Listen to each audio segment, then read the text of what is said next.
a WikiVidi Documentaries production. Don't forget to like and subscribe. Enjoy. 190th Fighter Squadron, Blues and Royals Friendly Fire Incident. The 190th Fighter Squadron, Blues and Royals Friendly Fire Incident was a friendly fire incident involving two United States Air Force Air National Guard 190th Fighter Squadron attack aircraft and vehicles from the United Kingdom's D Squadron, the Blues and Royals of the Household Cavalry, and took place on the 28th of March 2003, during the invasion of Iraq by armed forces of the United States and United Kingdom. In the incident, the two USAF A-10s fired on and destroyed two Blues and Royals armored vehicles, killing one British soldier and wounding 5 others. Although not the only fratricide incident during the invasion, the circumstances of the inquest into the death of British Lance-Corporal of Horse Matty Hull and the subsequent verdict of unlawful killing led to much media scrutiny in the UK. This was related to the release of video evidence from the attacking aircraft and perceived levels of cooperation by government agencies of both the United States and United Kingdom with the British inquest. Operation Telic, the 28th of March 2003. The Blues and Royals were serving as an armoured reconnaissance element for 16th Air Assault Brigade. 4 vehicles from D Squadron, 2 FV-107 Scimitars and 2 FV-103 Spartans, were moving north of the main force, patrolling the forward edge of battle area. The area of the patrol had been declared as a no-engagement zone to the Allied forces, and the vehicles were marked with the agreed coalition combat identification markings, including orange overhead canvas panels, thermal reflectors and Union flags. 2 A-10 Thunderbolt II aircraft of the Idaho Air National Guard 190th Fighter Squadron were completing a 2-hour mission, engaging artillery and rocket launchers of Iraq's 6th Armored Division, dug in 25 miles north of Basra. The aircraft were guided to their targets by U.S. Marine CoH forward air controllers, embedded with British ground units, and flown by a major and lieutenant colonel on their first operational flight of the invasion. According to media reporting of the subsequent investigation, the flight was commanded by the major. From an altitude of 12,000 feet, the aircraft spotted Iraqi vehicles 800 yards north, and the British patrol less than 3 miles west. Following dialogue with the forward air controller and between the aircrew, the British convoy was engaged by the A-10s in a gun and rocket attack which left the vehicles disabled. The British soldiers exited the vehicles, taking cover underneath the hulls.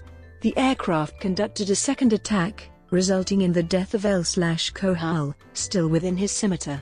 Trooper Christopher Finney, 18, driving the lead scimitar, re-entered his burning vehicle, calling a mayday report on his still functional radio. Trooper Finney then dragged a badly wounded L/Corporal Tudball from the burning vehicle before attempting to recover Hull and the second scimitar, but being beaten back by exploding munitions and heat. For his actions, Trooper Finney was later awarded the George Cross, the highest award for gallantry, not in the face of the enemy. As well as the death of Hull, a further 5 soldiers were injured. Boards of Inquiry. The U.S. Air Force conducted an investigation into the incident in 2003, but the results of that investigation were not publicly released, and did not result in a court-martial. Subsequent reporting of the U.S. Air Force investigation states that the investigation found fault with both pilots' actions in the incident, including findings of cognitive and physical task overload, ineffective communication and failure to recognize identification panels by the 2 pilots. The investigation report recommended administrative or disciplinary action against both pilots. Higher United States Department of Defense officials, however, cleared both pilots of any wrongdoing. A British Army Board of Inquiry was held in 2004, the findings of which, among others, stated that the major authorized the lieutenant colonel to attack, but no authorization was given by controllers on the ground. The report was released to the family of Lance-Corporal Hull and later to the public. It has been alleged that certain classified material available to the boy was withheld from the family. Inquest into the death of L/CoH Hull.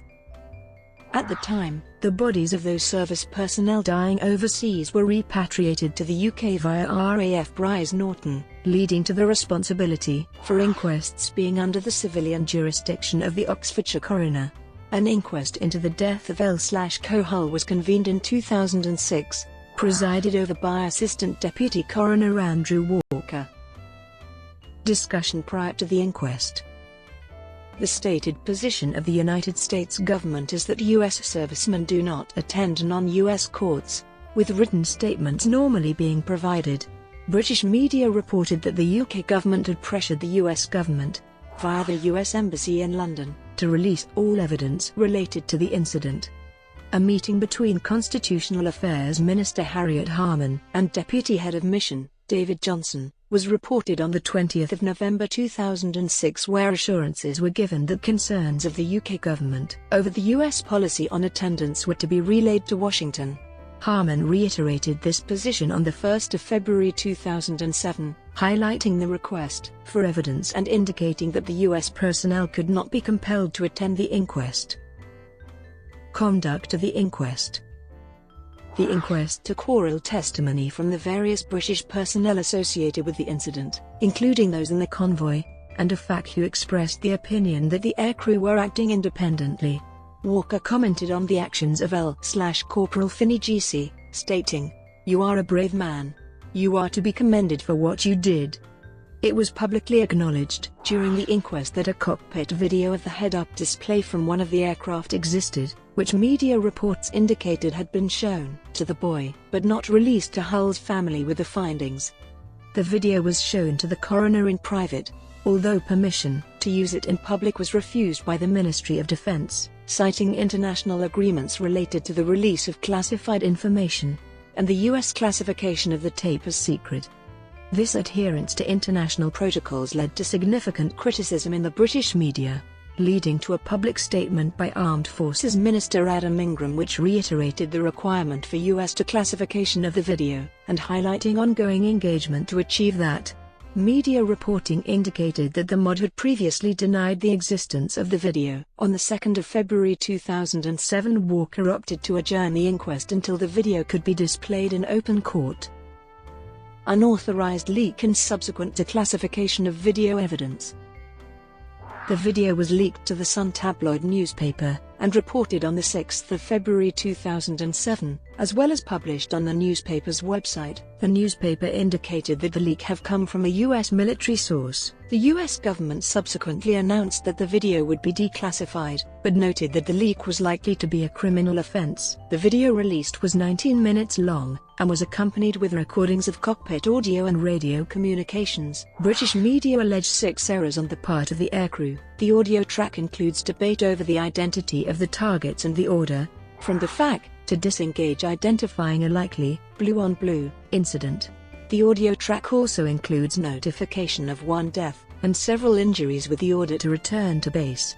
Subsequent audio indicates frustration and crying with the comment, "We're in jail, dude."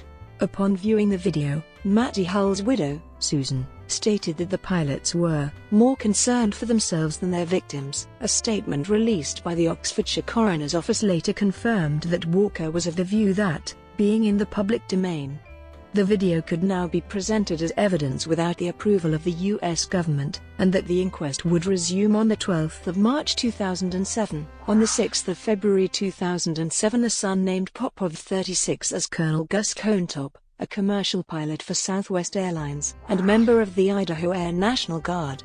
The British inquest was set to resume on the 12th of March 2007. As of the 9th of February 2007, Contop was reported to be in hiding. He had previously been hailed as a hero by his neighbors in Boise, Idaho. Inquest reconvened. The Oxfordshire inquest resumed as scheduled on the 12th of March with testimony from a British FAC involved in the incident, who stated that the incident would not have happened if the 2 US pilots involved had followed the same procedures that UK pilots must follow in the same type of situation. On the 13th of March, the same British FAC testified that Popov 36 committed a catalogue of serious failures when he shot at the British vehicles in the incident, including ignoring crucial warning signs, attacking without permission, and failing to wait for an artillery shell marker on a proposed target. After the inquest revealed that portions of relevant evidence from the U.S. investigation into the incident were blacked out in the copy of the report given to the inquest, Matty Hull's widow made a personal appeal to U.S. President George W. Bush for the information to be released to the inquest. Inquest verdict. On the 16th of March, Coroner Andrew Walker returned a narrative verdict, stating that the killing of Hull was unlawful. Walker said, "The attack on the convoy amounted to an assault. It was unlawful, because there was no lawful reason for it, and in that respect it was criminal." Neither of the two U.S. pilots involved nor any other representative from the U.S. government appeared at the inquest, despite numerous requests from Walker, Harmon, and Hull's family to do so. Research focused on the incident. As the only case where video of an incident of fratricide or friendly fire has become publicly available, the case has attracted a great deal of interest among researchers interested in exploring the question of why such incidents occur, and what might be done about them. Drawing on the sociological research traditions of ethnomethodology and conversation analysis, the work of Neville, and the work of Elsie, Mayer, Smith, and Watson, among these, has offered detailed accounts of how the incident unfolded in real time, as well as how it was subsequently investigated by the various military and non-military inquiries after the fact. In the course of their research, Elsie, Mayer, Smith, and Watson developed an alternative version of the transcript, based in part on the detailed information released in the USAF Friendly Fire Investigation Board report, to make it easier to follow the incident's interactional dynamics. The transcript is available open access. Brought to you by WikiVidi Documentaries. Would you like to know more?